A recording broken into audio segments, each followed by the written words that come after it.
कि आत्मा ना पुरुष है ना स्त्री है, वो एक समावेश यानी जो अर्धनारीश्वर की मूर्ति है उसका प्रतिबिंब है। उस शरीर में जहाँ जहाँ स्त्री का शरीर है वहाँ स्त्री है, जहाँ पुरुष का शरीर है वहाँ पुरुष है। तो यहाँ शास्त्र स्पष्ट करता है, या जितना हम लोग विचार करते हैं उसका मंथन करके जो स्पष्ट निकलता है कि शिव पदार्थ हैं और शक्ति उसका भक्षण कर रही है। शक्ति उसका भक्षण कर रही है। अर्थात यही शिवरात्रि है। जो डार्केस्ट नाइट उसको बोला जा रहा है, उसका महत्व मैं कहीं ना कहीं आपसे जानने की कोशिश कर रही हूँ आचार्य जी, कि बाकी रातों से इतना अलग इसको माना गया। तंत्रोदय ये कहता है कि भगवान शिव ने इस रात्रि में काली के स्वरूप को प्रचंड किया, मतलब पार्वती के अंदर एक आविष्कार किया जो संहारक हो गई।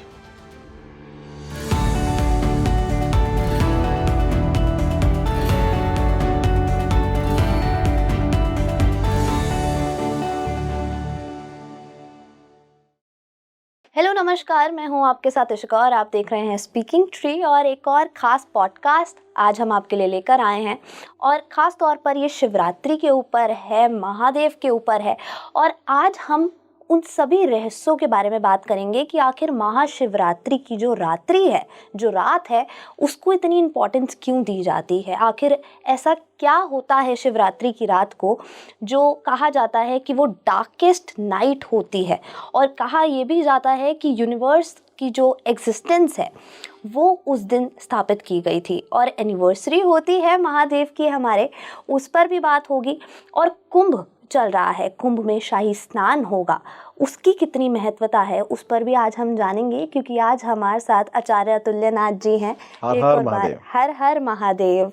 आपकी इतनी डिमांड है स्पीकिंग ट्री पर, जितने व्यूअर्स हैं हमारे जी। और आपको सुनना वो इतना पसंद करते हैं आचार्य जी। अरे बहुत बहुत शुक्रिया, सबको बड़ा बड़ा प्रेम और सबको बहुत बहुत आशीर्वाद।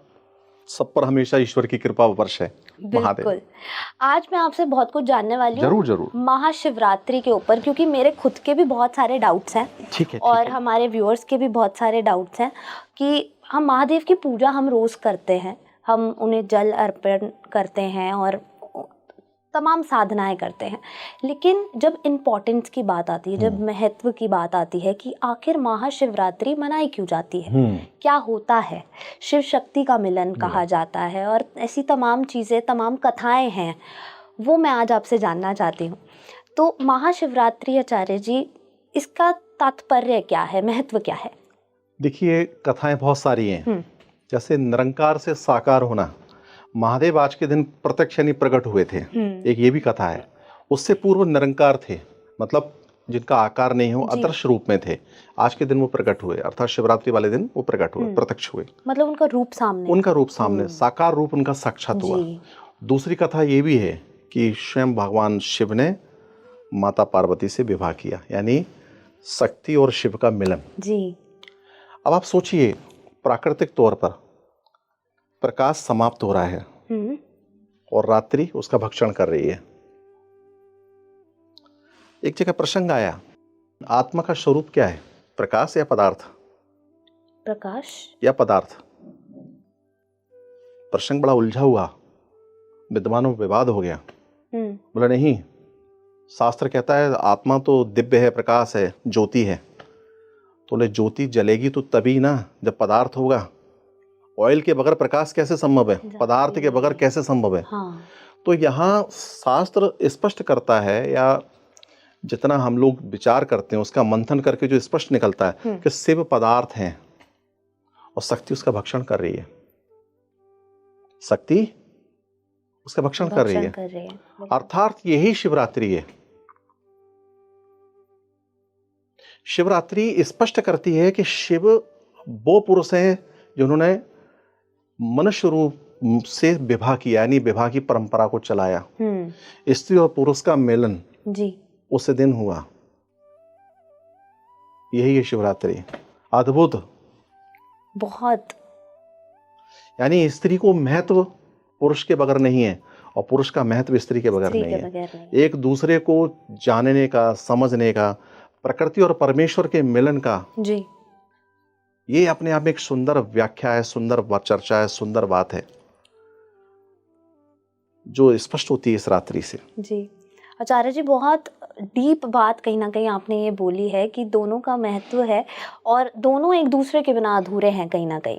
लेकिन जब हम मेल एनर्जी और फीमेल एनर्जी की यूनिवर्स में बात करते हैं, शिव और शक्ति की जब बात करते हैं, तो उनका यूनियन जो मिलन हुआ था, दोनों साथ आए थे, वो एग्जैक्टली क्या था, कैसे हुआ था? देखिए, अदृश्य रूप में आत्मा को हम देख नहीं सकते, क्योंकि कहा जाता है कि बाल की नोक के 10,000 करोड़ समथिंग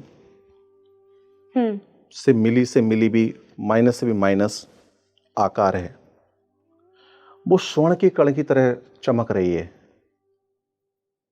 अब आप सोच लीजिए कि वो भी एक अकेली नहीं है, उसमें शिव और पार्वती है, मतलब शक्ति और शिव हैं, दोनों समाहित हैं। अर्थात ये है कि आत्मा ना पुरुष है ना स्त्री है, वो एक समावेश, यानी जो अर्धनारीश्वर की मूर्ति है उसका प्रतिबिंब है। वो शरीर में जहाँ जहाँ स्त्री का शरीर है वहाँ स्त्री है, जहाँ पुरुष का शरीर है वहाँ पुरुष है। तो इतना अंदर तक अनुभव होने पर स्पष्ट हो जाता है कि हम किस चीज की बात कर रहे हैं, किस विषय पर चर्चा कर रहे हैं। जी।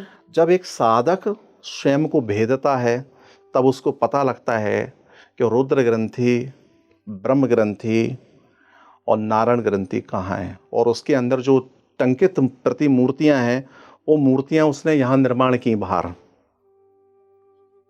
अगर आप शिव की मूर्ति को देखें, नारायण की मूर्ति को देखें, तो मूर्ति कहाँ से आई? ये कोई शास्त्रोक्त चर्चा नहीं है, ये स्वयं का अनुभव है। उपनिषद में स्पष्ट है कि जब आप रुद्र ग्रंथि को भेदेंगे तो महादेव वहां बैठे हुए हैं समाधि में, उनका जो चित्र है वो वहीं से उठाया गया है। वो किसी स्त्री या पुरुष को उस रूप में बिठा के मूर्ति या चित्र नहीं बनाया गया। ये व्यर्थ की बात है, लोग इस विषय को करते हैं, वो भी गलत है। परंतु आपको जाना तो पड़ेगा, आप उपनिषद पढ़ो, फिर उसके बाद स्वयं का अनुभव तो करो। तो साधक का भेदन ही आवश्यक है। फिर आत्मा का वो स्वरूप, आत्मा का वो स्वरूप जहां स्त्री और पुरुष का संबंध स्पष्ट होता है। आप सोचिए कि एक योगी योग कर रहा है, वो जब योग करते करते आनंद और परमानंद की स्थिति में चला जाता है तो क्या होता है? कुंडलिनी का वो एहसास होता है जो आनंद और प्रमोद से भरा हुआ, और वो ये एहसास वो स्त्री उसको कराती है मिलन से जी। परंतु वो स्थायी है और वो अस्थायी है, दोनों में फर्क है। आप जो अस्थायी है उसके लिए आप दौड़ रहे हैं, उसी के पीछे लगे हुए हैं, और वो अस्थायी इसलिए है क्योंकि परिवार है, आपको सारी चीजें करनी है। आप हर रूप में अपनी पत्नी को प्रसन्न करने के लिए क्या नहीं करते जी। अब उसकी संतान है तो उसको उसकी कामना के लिए क्या नहीं करते। परंतु अगर वो चीज स्वाभाविक तौर पे अगर व्याप्त हो जाए आपके अंदर तो आप सन्यासी बन जाओगे, आपको भाड़ में जाए संसार, आपको फर्क ही नहीं पड़ेगा। तो वो मात्र कुछ एक योगियों में भी कुछ योगियों में पहुंचती है। हर एक योगी के अंदर अहम ब्रह्मास्मि वाला विषय नहीं आ जाता। अहंकार में कह दो अहम ब्रह्मास्मि, ब्रह्मास्मि नहीं है। वो अहम ब्रह्मास्मि वाला विषय को भेदन तो करना होगा ना। तो ये जो प्रकृति परमेश्वर का जो मिलन है, संबंध है, जो तार्किक या शास्त्रोक्त है, बहुत दिव्य है। उससे स्पष्ट होता है कि सारे संदेह, सारे विचार, सारे विषय जितने भी विषाक्त हैं सब बेकार समाप्त हो जाते हैं जी। आप अध्यात्म को तब तक नहीं अपनाओगे जब तक आप तार्किक तौर पर समझ नहीं लोगे। एक दूसरे को देख के भेष धारण मत करो ना। हाँ, वो तो फिर बहरूपी वाली बात हो गई। आजकल ज्यादातर यही हो रहा है। तो आप मात्र दिखावे के लिए संत मत रहो ना। वस्त्रों से संत नहीं बनता मन, कोई भी शर्ट पैंट पहन के भी संत बन सकता है, आवश्यकता नहीं है।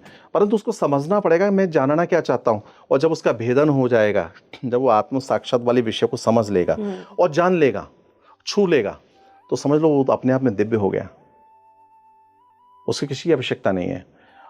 प्रकृति ने वही व्यवहारिक रूप से आपके सामने रख दिया, स्त्री और पुरुष। क्या किया कि आप अब ये गृहस्थी जिए।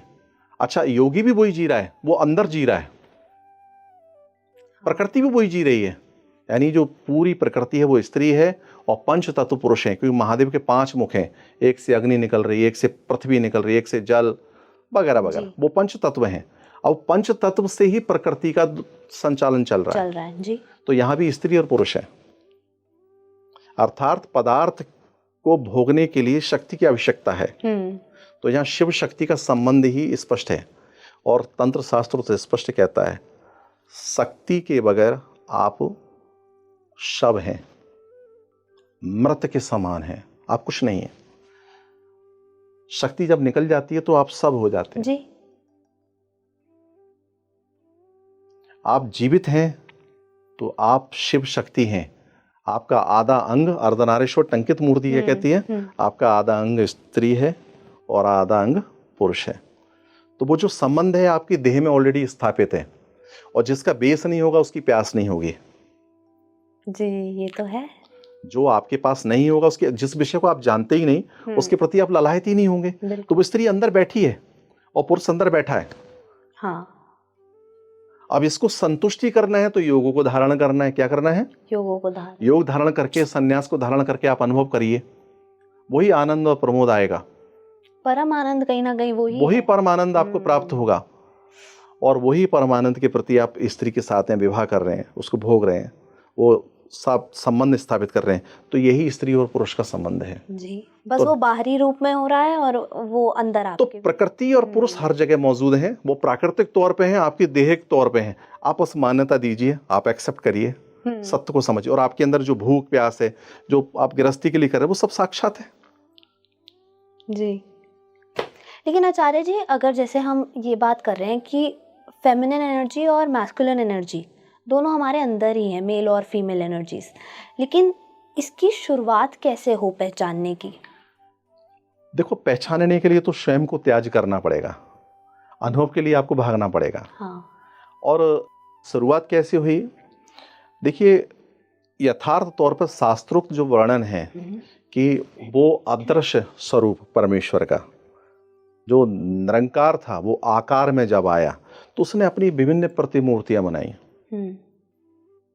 बहुत सारी प्रतिमूर्तियां बनाई और उस प्रतिमूर्ति में हम भी और आप भी हैं। और फिर उनके वंशावली जो बढ़ते हुए हम यहाँ तक पहुंच गए, तो उस अंतिम छोर तक तो कोई नहीं पहुंच पाया और समझना भी बड़ा गहन विषय है। परंतु तार्किक तौर पे अपनी बुद्धि से विचारात्मक विषयों को समझ के शास्त्रोक्त वर्णन करके यही सत्य है कि वही प्रथम है, वही परम पुरुष है जी। क्या है?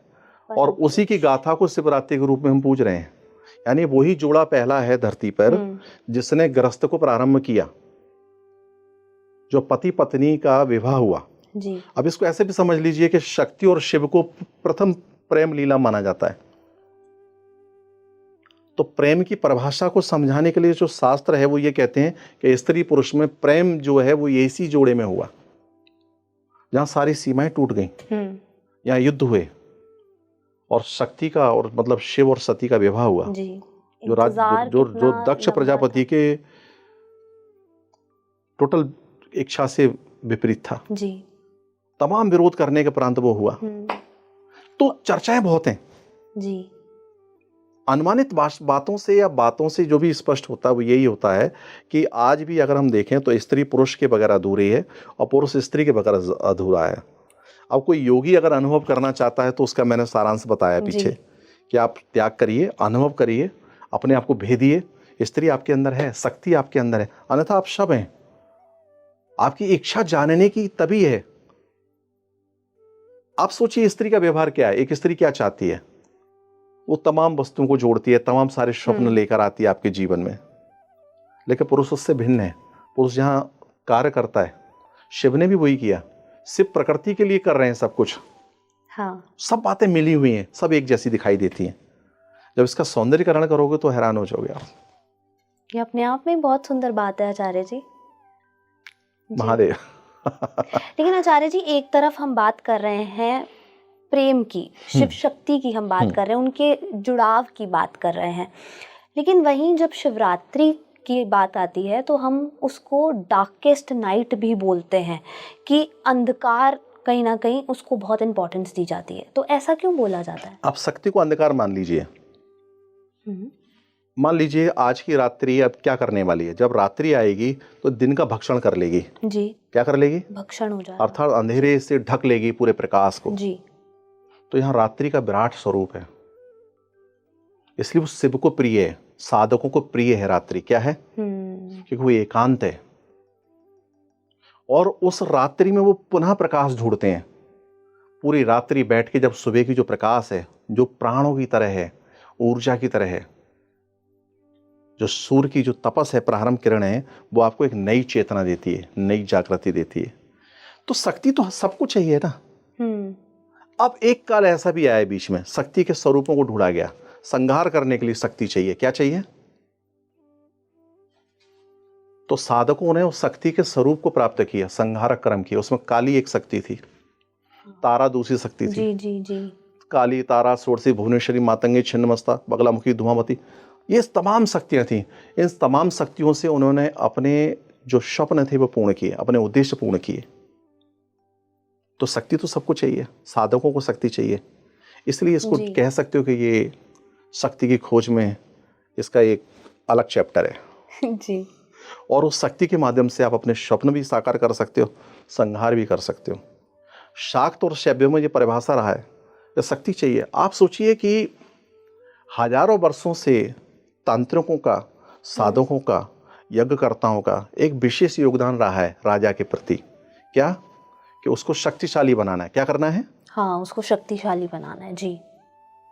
उसको शक्ति चाहिए। शस्त्रों का निर्माण शक्ति के माध्यम से हुआ। देवताओं ने दिव्य अस्त्र दिए, शक्ति का यज्ञ किया और शक्ति ने उसको स्पेशल शस्त्र दिया, जाओ तथास्तु। आप देखिए, रावण के साम्राज्य में पहुंच जाइए थोड़ी देर के लिए। वहां उनका पुत्र इंद्रजीत यज्ञ कर रहा है, शक्ति को जगा रहा है।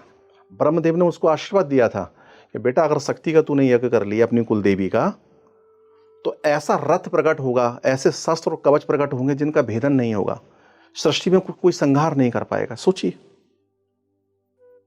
और जब राम को पता लगता है, भगवान राम को इस विषय का पता लगता है, तो लक्ष्मण को और हनुमान जी को भेजते हैं, किसी भी प्रकार से कैसे भी हो यज्ञ पूर्ण नहीं होना चाहिए, शक्ति प्रसन्न नहीं होना चाहिए। अगर शक्ति प्रकट हो गई और ऐसा कुछ हो गया तो उद्देश्य समाप्त हो जाएगा, सारा खत्म हो जाएगा। जी।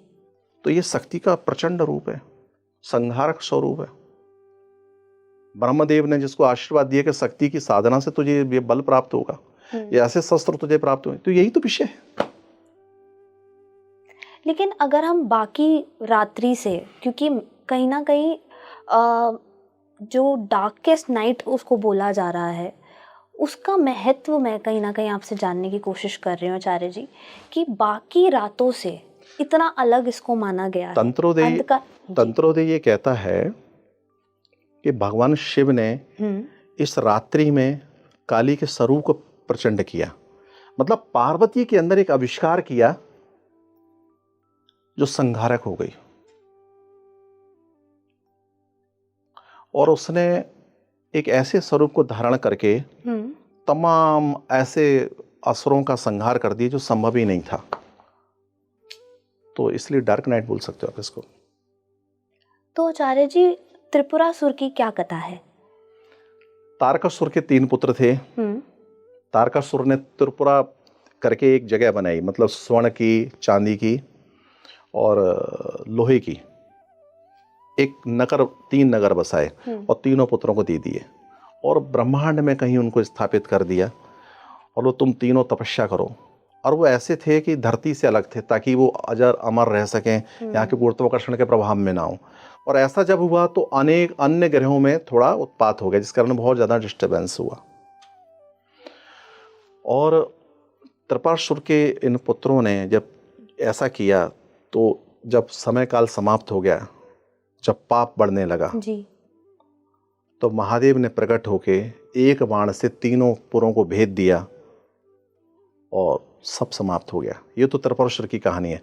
परंतु त्रिपुरासुर और उसके पुत्र महादेव के और शक्ति के बड़े उपासक थे, इसमें कोई दो राय नहीं। लेकिन फिर महादेव ने ऐसा क्यों किया? इसलिए किया क्योंकि समय काल समाप्त हो गया, पाप बढ़ गया। आप मनुष्यों को लाके उनकी बलि देने लगे, आप शक्ति का अर्जन करने के लिए, बढ़ाने के लिए रक्तपात करने लगे, क्योंकि आपको समझ ये आया कि ऐसा करने से, संहार करने से, बलि देने से हमारी ऊर्जा और बढ़ेगी, हमारी शस्त्रशाला बढ़ेगी। प्रकृति प्रसन्न होगी कि प्रकृति की भूख जो है मांस है, प्रकृति की भूख जो है वो रक्त है, प्रकृति की भूख जो है वो मदिरा हो सकती है। ये सारी विचारधाराओं को रखते हुए आज भी जिन लोगों के मन में बहुत सारी अनेकों प्रकार के विचार हैं। ऐसे साधक उल्टे सीधे करता आज भी करते हैं और कुछ हद तक लक्ष्य को पा भी लेते हैं। तो ये तो कहीं ना कहीं गलत ही है। इसका निर्णय कौन करेगा? उसका अधिकार परमेश्वर को है। परमेश्वर जब निर्णय करता तो उनको दंड भी मिलता है। शिवरात्रि को जितना हो सके सौम्य स्वरूप में पूजिए, क्योंकि ये तो शक्ति और शिव का मिलन है जी। इसके अनेक भेदों को मत समझिए, इसमें सिर्फ इतना ही समझिए कि मुझे परमेश्वर की प्राप्ति करनी है। तमाम साधक यही अनुभव करते हैं। इस शिवरात्रि के दिन शास्त्र ये कहता है कि कोई कैसा भी शिवलिंग हो, क्या हो, कैसा भी शिवलिंग हो धरती पर, हाँ, उस शिवलिंग के अंदर स्वयं महादेव विराजित हो जाते हैं। कितना अद्भुत विषय है। और साधक ने प्रसन्न कर लिया तो उसकी मनोवांछित इच्छा पूर्ण हो जाएगी। और ये सच में संभव है, यथार्थ है। हमने तो होते हुए देखा है लोगों को। शिवरात्रि तो दर्शन मात्र ही बहुत विशेष है और कैलाश पर तमाम लीलाएं होती हैं। कहा जाता है कि स्वयं इंद्र आदि देवता स्वयं महादेव और पार्वती के समक्ष खड़े हो गए तमाम प्रकार से प्रशंसा करते हैं, तमाम प्रकार के कृत्य होते हैं, आरतियां होती हैं, बहुत सारी बातें, बहुत अद्भुत है। जो आचार्य जी, शिवरात्रि की रात को अगर एक आम आदमी करना चाहे कुछ, तो उसे क्या क्या चीजें करनी चाहिए और किन किन चीजों का ध्यान रखना चाहिए? देखिए, रुद्राभिषेक हो जाए तो इससे अच्छा कुछ है ही नहीं जी, ठीक है। उसके अलावा वो नहीं हो सकता ओम नमो भगवते रुद्राय। इसका जितना जप हो जाए उतना अच्छा है, क्योंकि उस रात्रि मात्र शिव का ही आह्वान नहीं, आप पार्वती का भी आह्वान करिए जी। ओम नमो भगवते रुद्राय, ये जो कि इसमें भगवती भी है और महादेव भी है, आप इसका आह्वान करिए।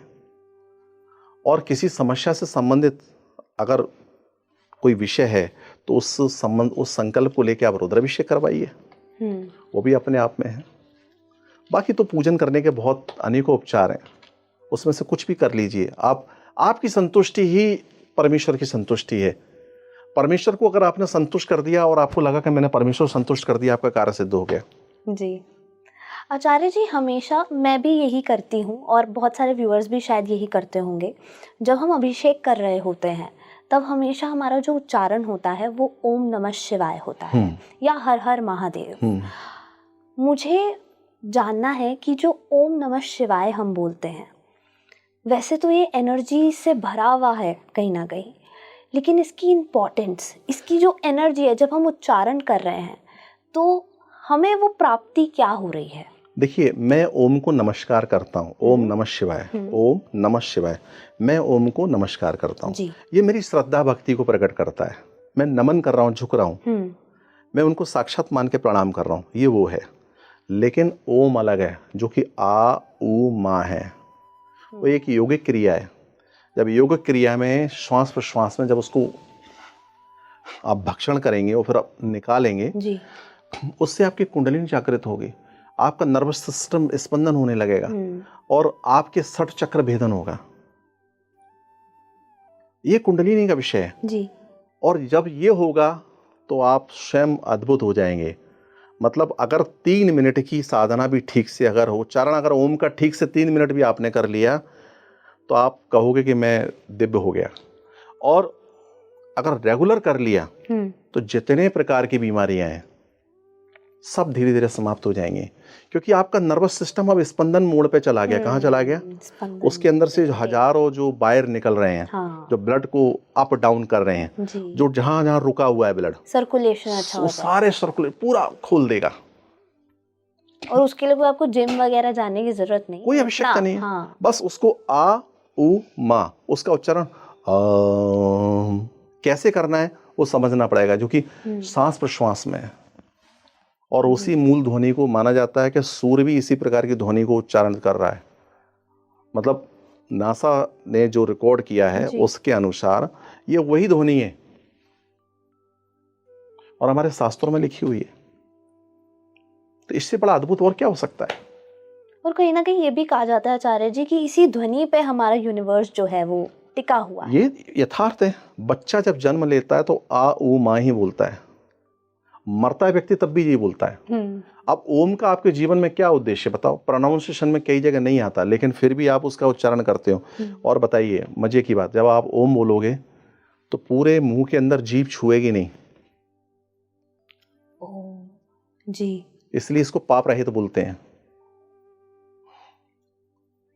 मतलब ओम एक ऐसा शब्द है कि जब आप उसका उच्चारण करेंगे तो आपकी जीभ कहीं भी टच नहीं करेगी, लेकिन आप किसी भी शब्द को बोल लीजिए, आपकी जीभ टच वो करेगी। टच होती है, मतलब अभी भी हम बात कर रहे हैं तो वो टच हो रही है, लेकिन ओम अगर बोलेंगे तो वो कहीं टच करेगी। इसलिए ओम पाप रहित, इसलिए ओम की बहुत विशेष माना गया है। लोग स्पेशल ओम से संबंधित दीक्षा लेने आते हैं और साधना करते हैं पूरे जीवन महादेव की। कहते कुछ नहीं चाहिए, जो आदि जो अनंत है उसके अलावा और क्या चाहिए? उससे ओम उत्पन्न उसमें ही समाहित हो जाए, यही तो उद्देश्य है। जी, कहीं ना कहीं आरंभ भी वही है और अंत भी वही है। शिव कहीं ना कहीं बहुत ज्यादा एक गहरा विषय है जिस पे चर्चा, शिव ही विषय और सब विषाक्त है। जी शिव ही संपूर्ण विषय है। क्या है? संपूर्ण विषय। बिल्कुल शिव से ही सब उत्पन्न है।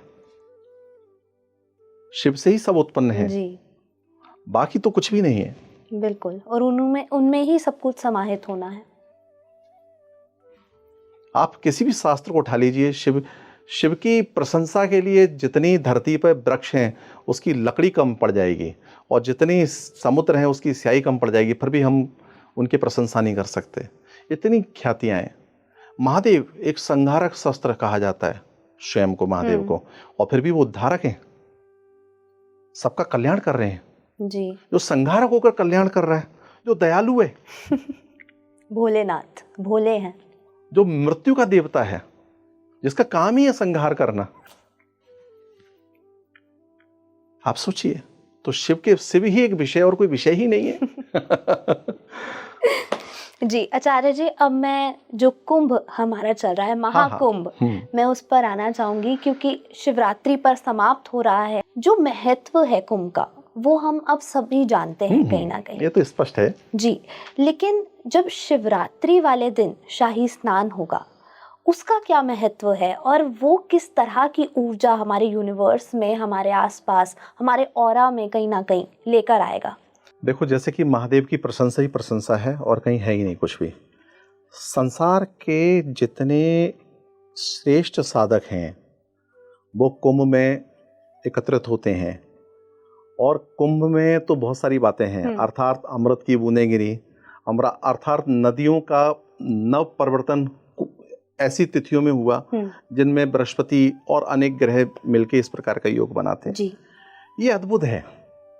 आप समझिए कि दूसरी तरफ ज्योतिष शास्त्र ये कहता है कि मार्च में ग्रहों के जो मेल हैं वो प्राकृतिक आपदाओं को पैदा करते हैं और युद्ध इत्यादि विषय संभव है। लेकिन हम लोग क्या कर रहे हैं सनातनी, उससे पूर्व भक्ति कर रहे हैं। क्या कर रहे हैं? भक्ति, प्रार्थना कर रहे हैं। तो ये भक्ति प्रभाव इतना प्रबल है, लाखों की तादाद में।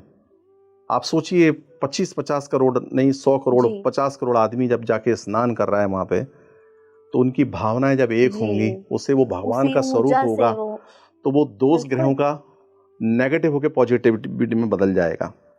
विषय ये हो गया। दूसरा ये फैक्ट है कि हर व्यक्ति अपने इष्ट से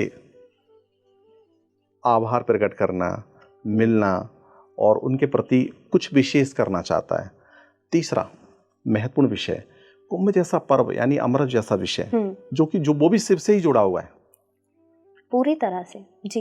तो इफेक्ट है कि उस वक्त भी अद्भुत ऊर्जा है। आप सोचिए इतनी सारी जब ऊर्जा इकट्ठी हो रही है और वहां जाके आप किसी मनोकामना को से संबंधित कुछ संकल्प लेके वहां डुबकी मारेंगे, अपना पूजन करेंगे, अपने उद्देश्य को रखेंगे, वो प्रार्थनाएं स्वीकार होंगी।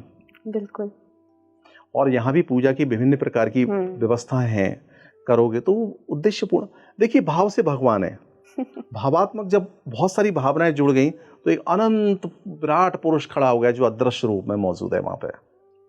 और जब अदृश्य रूप में जब वो विराट पुरुष मौजूद है, उसके अलावा क्या चाहिए आपको? और वो कहीं ना कहीं आपको प्राप्ति अगर हो गई तो आपको कुछ इच्छा बचेगी ही नहीं। कुंभ में मृत्यु हुई कई लोगों की, कई लोग मर गए, घर उजड़ गए, रो रहे हैं, लेकिन पब्लिक नहीं टूट रही है। अभी भी उसी तादाद में मृत्यु का भय नहीं है, ये सनातनी है जिनको मृत्यु का भय नहीं है,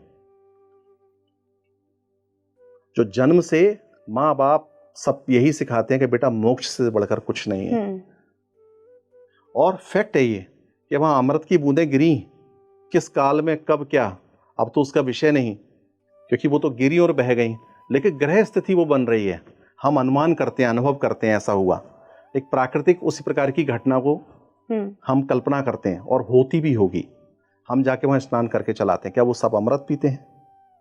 और लोग तो ऋषि महर्षि तो और बहुत सारे लोग तो ये भी कहते हैं कि अगर अमृत है तो ये कीड़े मकोड़े सब अमर हो जाते ना। हाँ। परंतु नहीं ना, नहीं हुआ। ये भावात्मक ही तो है। हाँ, अमर किसको कर रहे हैं? अपनी आत्मा को ही ना, जो अमर है उसी को बलिष्ठ कर रहे हैं। क्या कर रहे हैं? हम गए वहां स्नान किया, हमने एक विराट पुरुष का अनुभव किया। वहां पे क्या किया? अपनी भावनाओं को व्यक्त किया, किसी आस्था, किसी जरूरत, किसी आवश्यकता के लिए पूजा अर्चना की, बस। तो आप सोचिए, एक सनातनी मोक्ष चाहता है, मुक्ति चाहता है, उसको पीस और ताकत से कोई लेना देना नहीं है। बहुत परे है वो इन चीजों से। तो संप्रदायों में और धर्म में चेंज है, बातें अलग हैं जी। महादेव। आचार्य जी, जैसे आपने ग्रहों की बात करी, तो ज्योतिष महाकुंभ और महाशिवरात्रि पर क्या हमारी जो ग्रहों की स्थिति है वो रहती है? सूर्य मेष में, बृहस्पति सिंह में, मतलब सातों ग्रह एक धारा में जब प्रकट होते हैं तो एक विशेष बड़ी विराट ऊर्जा को उत्पन्न करते हैं। यही कुंभ का योग है जो हर 12 वर्ष बाद उत्पन्न होता है, और इस बार तो 144 वर्ष बाद हुआ है, तो इसलिए कुंभ की विशेष वो है, विशेषता है। आचार्य जी, लेकिन जैसे हम बात कर रहे हैं कि जो शिवरात्रि है, रात्रि का इतना महत्व है, कुंभ की स्थिति की अगर बात करें तो वहाँ पे कितने साधक हैं, कितने साधु हैं, कितने संत हैं? अब ये एक अलग तरह का विषय है जी, लेकिन वो किस तरह की प्रैक्टिस करते हैं? देखिए, मैं फिर बोलूंगा, एक होता है प्रवक्ता जी, जो प्रवचन करता है, दूसरा होता है सही तौर पे आविष्कार करता जो तांत्रिक है, और तीसरा होता है योग करता जो सन्यासी है, जिसको मोक्ष कर लेना है। अब आप समझदार हो, कुंभ से तीनों को संबंध है और किसी का संबंध नहीं है किसी से, क्योंकि सही तरीके से देखा जाए तो प्रवक्ता को वहां प्रवचन कैसे, इतनी पब्लिक में क्या वो कथा सुना पाएगा जी, और आविष्कार करता क्या आविष्कार कर पाएगा, और योगी वहां कैसे साधना कर पाएगा। ये एक मेला है, सनातन धर्म का मेला है, एक सामूहिक लोग जुड़ के सनातन धर्म के लिए एक विशेष आयोजन है। उस समय जो ऊर्जा होती है उस ऊर्जा से भावात्मक संबंध जोड़ लेते हैं। वहाँ सब योगी आके अपने आत्म मंथन, चिंतन, वैचारिक विषयों पर चर्चा करते हैं जी, और बहुत सारी सनातन धर्म के प्रति एक जागरूक विषयों पर जागरूकता होती है कि धर्म है, धर्म के प्रति आस्था है, वगैरह वगैरह।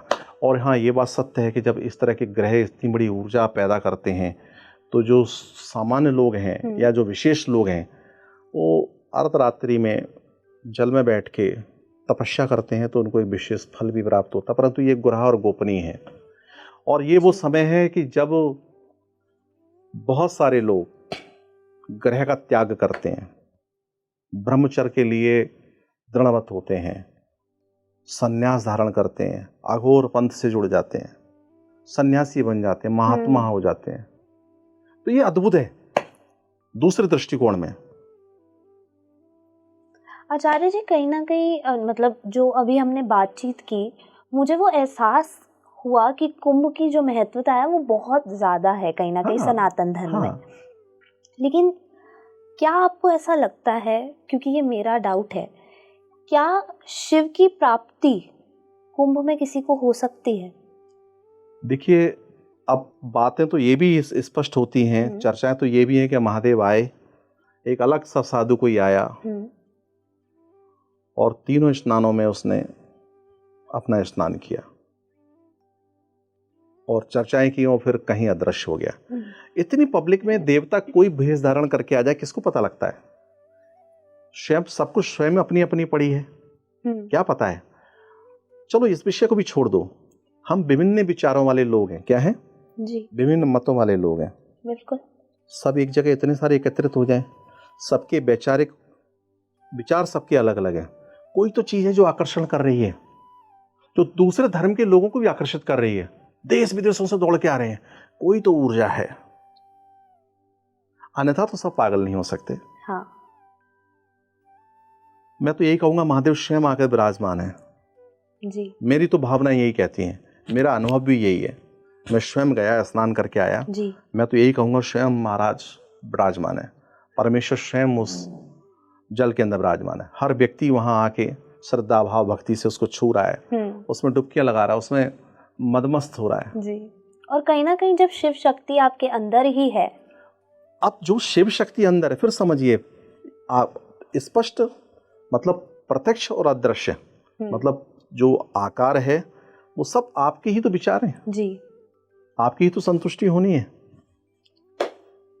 आचार्य जी, अब मैं इसको थोड़ा अंत की तरफ लेकर जाऊंगी इस पॉडकास्ट को, लेकिन कुछ डाउट्स हैं जो हम नॉर्मल जो लोग हैं जिनको ज़्यादा पता नहीं है इन विषयों के बारे में, तो वो डेली लाइफ में ये सब कर रहे हैं। जैसे कि कहा जाता है कि शिवरात्रि की रात को सोना नहीं चाहिए, तो क्या ऐसा कुछ है? देखिए सब विचारधाराएं हैं जी। है, मैं तो ऐसा भी कहूँगा कि साधक हैं जो साधना कर रहे हैं और अचानक उनको एक निद्रा आई या योग निद्रा हुई और वो कैलाश पर्वत पे गए और वहाँ उन्हें स्वयं आत्म रूप में जाके उन्होंने सारे दृश्य को, सारे पूरे प्रोग्राम को देखा और वापस चले आए। और ये भी फैक्ट है कि पूरी रात जाग के जप तप करते रहे और फिर भी मन शुद्ध नहीं हो पाया। ये सिर्फ मेरी और आपकी ही तो बात है, शुद्धता की तो बात है। शुद्ध मुझे स्वयं को ही तो करना है। साधना किसको, साधना का तात्पर्य क्या है? साधना का तात्पर्य स्वयं को साध लेना। सुंदर। अगर मैं स्वयं को साध लूंगा तो समझ लो सद गया सब कुछ जी। और किसी को नहीं साधना। यहाँ आप प्रदर्शित कर रहे हो तो वो प्रदर्शित ही रह जाएगा, अगर साधना कर रहे हो तो वो साधना रह जाएगी।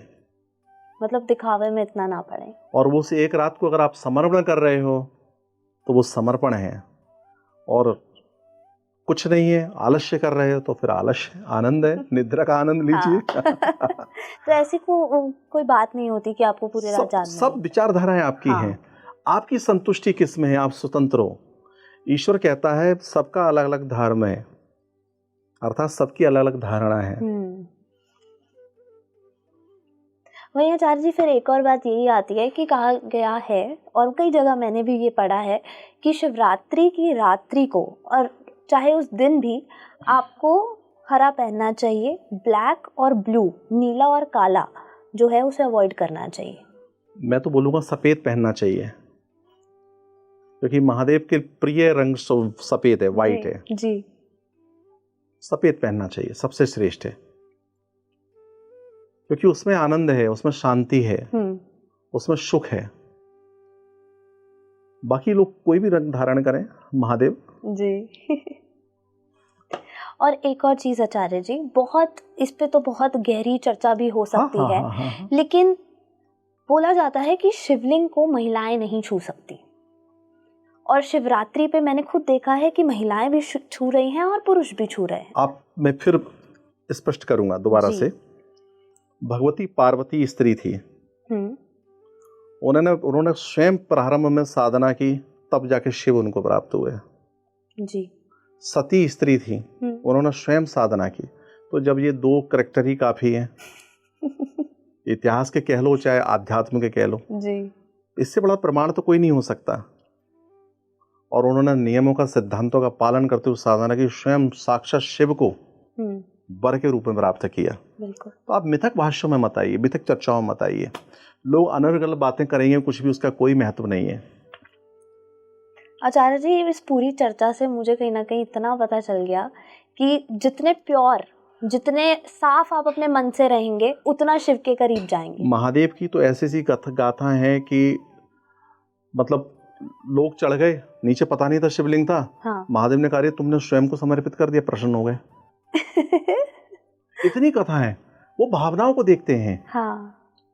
तुम्हारी भावुकता को देख रहे हैं वो। तुमने पेड़ पौधे चढ़ा दिए, मतलब बेर, आप सोचिए भांग, अब लोग कहते हैं महादेव भांग भांग खाते हैं, ये तो बेकार की बात है, ये सब जी। व्यर्थ भाषा है, इसका और कोई कई महत्व लोग नहीं है। इसको गलत भी यूज करते हैं कि भगवान का प्रसाद है, महादेव का प्रसाद। अब वो आप मनोरंजन के लिए कुछ भी करिए। हाँ अब देखिए मनोरंजन तो आप अपने यहाँ कोई भी छोटा मोटा कार्यक्रम कीजिए, कार्यक्रम का तात्पर्य मनोरंजन है। जी। तो अब पर्व है, ये क्या है, पर्व भी मनोरंजन के लिए ही हो रहा है। जी। मन मन मन मन की प्रसन्नता के लिए आप कुछ भी करिए, जो आप कर सकते हैं। बिल्कुल, बहुत बहुत शुक्रिया आचार्य जी, बहुत अच्छा लगा, इतना ज्ञान आपसे मिला। जो शिवरात्रि पे हम सिर्फ अभिषेक करके आ जाते थे, ओम नमः शिवाय बोलकर आ जाते थे, उसको आज समझा है पूरी तरीके से, और इतना ज्ञान सिर्फ आप ही से हमें प्राप्त हो सकता था। तो बहुत बहुत शुक्रिया आपका स्पीकिंग ट्री पर आने के लिए। महादेव महादेव। और अब आपको ये पॉडकास्ट कितना पसंद आया और महाशिवरात्रि पर आपकी क्या पॉइंट ऑफ व्यूज़ है, आप किस तरह से अपनी साधनाएं करते हैं, पूजा करते हैं, स्पीकिंग ट्री के साथ ज़रूर शेयर कीजिएगा। और आचार्य जी से अगर आप कुछ भी पूछना चाहते हैं या अपनी बात रखना चाहते हैं तो कमेंट बॉक्स में हमें ज़रूर बताइए, और स्पीकिंग ट्री को अपना प्यार यूँ ही देते रहिए। शुक्रिया।